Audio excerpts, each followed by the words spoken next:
Media, ముఖ్యంగా హైదరాబాద్, తెలంగాణ, తెలుగు రాష్ట్రాల్లో ఉన్న మీడియా మిత్రులకు నా హృదయపూర్వక వందనాలు. మీరు కామారెడ్డి రైతుల సమ్మెలో మంచి మద్దతు ఇచ్చారు. కామారెడ్డి రైతులకు న్యాయం చేయడానికి మీడియాయే కారణము. అలాగే బెట్టింగ్ యాప్లు 45 కోట్ల మంది మోదీ గారు మెడంచి, కాంగ్రెస్ వాళ్ళు మెడంచి ఆగస్టు 21 బిల్లు పెట్టి పార్లమెంట్ 45 కోట్ల కుటుంబాలను కాపాడడం. దానికి కూడా పైన దేవుడు, కోర్టు, మీడియా ద్వారా అది జరిగింది. మీడియా మిత్రులు అన్ని విధాల సహకరిస్తున్నందుకు దేవుడు మిమ్మల్ని దీవించుగాక.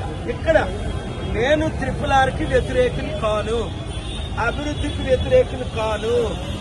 అయితే ముఖ్యమంత్రి రేవంత్ రెడ్డి గారు ఏమిచ్చారు హామీ?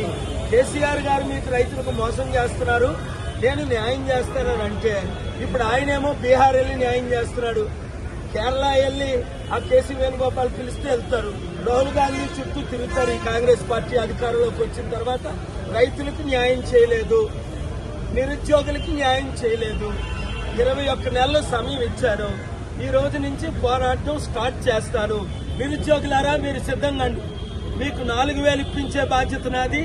లేదా ప్రజాశాంతి పార్టీని జూబ్లీహిల్స్ లో గెలిపించండి.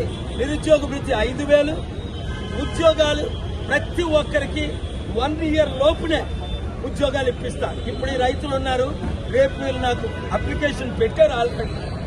డాక్యుమెంట్స్ ఇవ్వగానే నేను రేపు లేదా ఎల్లుట ఆనరబుల్ తెలంగాణ హైకోర్టులో కామారెడ్డి రైతుల గురించి ఫిబ్రవరి 13, 2022 చీఫ్ జస్టిస్ బుయాన్ గారి ద్వారా ఆర్డర్ తీసుకొచ్చి ఆ కంపెనీలు మూయించి రైతులందరికీ తిరిగి భూములు ఏ విధంగా ఇవ్వగలిగామో అదే విధంగా మీ భూములైనా మీకు తిరిగిస్తా, లేదా గిట్టుబాటు ధర అనగా మార్కెట్ రేట్, రీజనబుల్ రేట్ అయినా మీకు ఇప్పిస్తా. ఈ రెండిట్లో ఎవరెవరికి భూములు న్యాయం కావాలో వాళ్ళందరూ రేపు రండి. ఉదయం 11 గంటలకు ఆఫీస్ కొని, ఉదయం 2 ఎర్లీ అయితే మీరు 3 గంటలకు ఉదయం వస్తే ఉదయం రాగలరా? మధ్యాహ్నం 3 గంటలకు మీరు రండి. 382 అప్రజిత్ కాలనీ, అమీర్పేట, ఇక్కడి నుంచి 5 నిమిషాలే కనుక భారాలు తీసుకొచ్చిన వారందరికీ వాళ్ళు అటాచ్ చేసి కోర్టులో రేపు రాత్రే ప్రిపేర్ చేసి, వీలైతే నేను బుధవారం ఎల్లుంటే ఆనరబుల్ హైకోర్టులో ఫైల్ చేస్తాను. మీకు న్యాయం జరుగుతుంది. నిరుద్యోగులకి న్యాయం జరగాలంటే మీరు అప్లికేషన్ పెట్టండి. రైతులకు న్యాయం జరగాలంటే, ఎందుకంటే మీరు నాకు రాసిస్తేనే నేను కోర్టుకు వెళ్ళగలను. మీరు రాసి ఇవ్వకుండా నేను కోర్టుకు వెళ్ళలేను. ఆ రోజు కామారెడ్డి రైతులు వచ్చారు, రాసి ఇచ్చారు, కోర్టుకు వెళ్ళాం, వారికి న్యాయం చేశాం. వాళ్ళేమో బీజేపీ ఎమ్మెల్యేని గెలిపించుకున్నారు. అక్కడ న్యాయం చేసింది నేను, గెలిపించుకుంటుంది ఎవరినో. ఈ 3 పార్టీలు మనకు అవసరమా?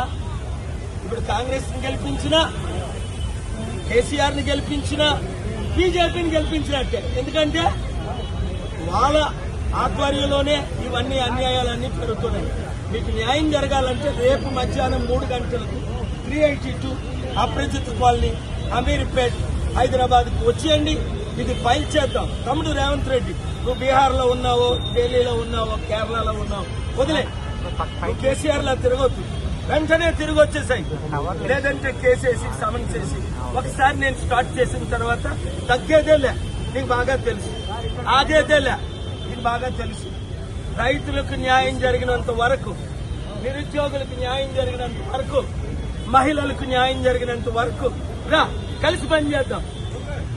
ఈ కొరకు నేను ఎంతో కష్టపడ్డాను. నిన్ను గెలిపించడానికి అన్ని విధాలా నేను సాయం చేశాను. ఎందుకు? మన ఇద్దరి మధ్య ఒప్పందం జరిగింది. 7-8 సార్లు కలుసుకున్నాం. ఏమని? రైతులకు న్యాయం చేయాలంటే డబ్బులు కావాలి. వీళ్ళు ఏమో అడుగుతున్నారు, మాకు 25 లక్షలు వద్దు, 2 కోట్లు అడుగుతున్నారు. వీళ్ళకి 2 కోట్లు ఇవ్వాలంటే డబ్బులు కావాలి. డబ్బులు ఎక్కడున్నాయి? కేసీఆర్ గారు 7 లక్షల కోట్లు అప్పు చేసి తెలంగాణని నీకు అప్పు చెప్పారు. నీ దగ్గర డబ్బులు లేవు.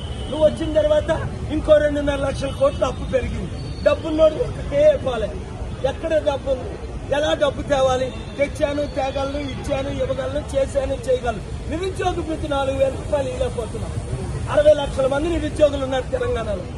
నేను ఇంకా జూబ్లీహిల్స్ లో ఎందుకు పోటీ చేయాలనుకుంటున్నాను అంటే, ప్రజాశాంతి పార్టీని క్యాండిడేట్ గురించి నువ్వు 21 నెలల్లో అమెరికా రమ్మంటే రావు, సమిట్ కి రమ్మంటే రావు, మీటింగ్లకు రమ్మంటే రావు, చారిటీ సిటీకి రమ్మంటే రావు, అందరినీ కలుస్తావు. నన్ను తప్ప మీటింగ్లు డబ్బు తీసుకొద్దాం.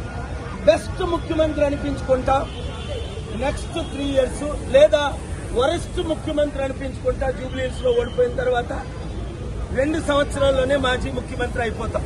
నువ్వే తెలుసుకో. దేవుడి కృపలో డాక్టర్ కేఎఫ్ బాల్తో నువ్వు చేయి కలిపితే అద్భుతాలు జరుగుతాయి. ఇలాంటి మహిళలకు అద్భుతాలు, రైతులకు అద్భుతాలు, నిరుద్యోగులకు అద్భుతాలు. సూపర్ 6 అమలు చేస్తాం. చంద్రబాబు నాయుడు ఎలాగో ఫెయిల్ అయ్యాడు, ఆయన రూట్ లో నువ్వు వెళ్ళదు. Thank you very much. God bless.